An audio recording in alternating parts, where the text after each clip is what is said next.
નમસ્કાર દર્શક મિત્રો, આપ જોઈ રહ્યા છો એને ન્યૂઝ છું એન્કર અર્પિતા પટેલ। હવે જોઈએ અગત્યના સમાચાર। સુરતના વરાછા ધારાસભ્ય દ્વારા કલેક્ટરને લખ્યો પત્ર। ધારાસભ્ય કુમાર કાનાણી દ્વારા લખવામાં આવ્યો પત્ર। આવકના દાખલા માટે યોગ્ય વ્યવસ્થા કરવા માટે ખરી માંગ। ધોરણ 10-12ના રિઝલ્ટ બાદ આવકના દાખલા કાઢવા માટે લાંબી લાઈન લાગતી હોય છે। એજન્ટો દ્વારા રૂપિયા લઈ 2 કલાકમાં દાખલો કાઢી આપવામાં આવે તેવો આરોપ લગાવ્યો। રાત્રિના 2 વાગ્યાથી લોકો લાઈનમાં ઊભા રહે છે। NN news Surat. દર્શક મિત્રો, તમારી આસપાસ બની રહેલી અવનવી ઘટનાઓ વિશે જાણવા માટે એનએન ન્યૂઝને લાઇક કરો, શેર કરો, સબસ્ક્રાઇબ કરો અને બેલ આઇકન પ્રેસ કરો, જેથી આપને નોટિફિકેશન્સ મળતી રહે। કાકા, આપે આવકના દાખલા માટે કલેક્ટર સાહેબને પત્ર લખ્યો, શું છે સમગ્ર હકીકત? છેલ્લા 4-5 દિવસથી મને સતત ફરિયાદ મળી રહી છે।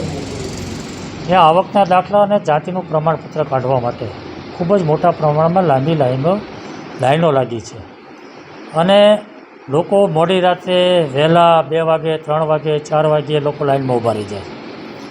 સવારે જ્યારે દાખલાઓ આપવાની શરૂઆત કરે ત્યારે ટોકન આપવામાં આવે છે। ટોકન મર્યાદિત સંખ્યામાં આપવામાં આવે છે, એટલે એટલા લોકોને દાખલાઓ મળે છે। પછી બીજા દિવસે બોલાવે, ત્રીજા દિવસે બોલાવે, એટલે લોકોને 2-3 દિવસ જાય તો પણ દાખલાઓ મળતા નથી।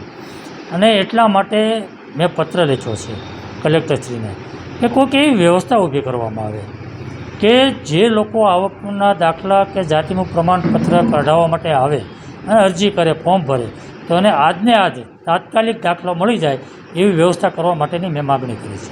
સાહેબ, એમાં એ પણ વાત છે કે દલાલો જે છે એને વહેલા મળી જાય છે, એટલે કે ભ્રષ્ટાચાર બી આમાં કઈ રીતે? ચોક્કસપણે જે કંઈ લાંબી કતારો લાગે છે, દાખલાઓ સમયસર મળતા નથી।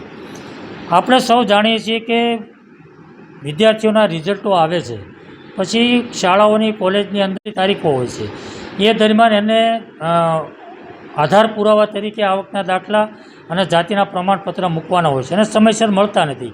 એટલા માટે લોકો ના છૂટકે એજન્ટોને પૈસા આપે છે। એજન્ટોને જો પૈસા આપે તો તાત્કાલિક એને દાખલો મળી જાય છે।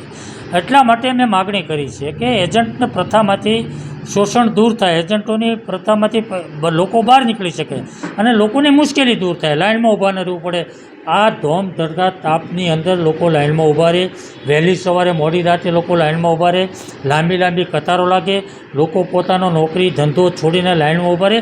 આ બધી મુશ્કેલીમાંથી એને બહાર કાઢવા માટે એની એક એવી વ્યવસ્થા કરવામાં આવે કે રોજે રોજના દાખલાઓ મળી જાય, એવી મેં માગણી કરી છે।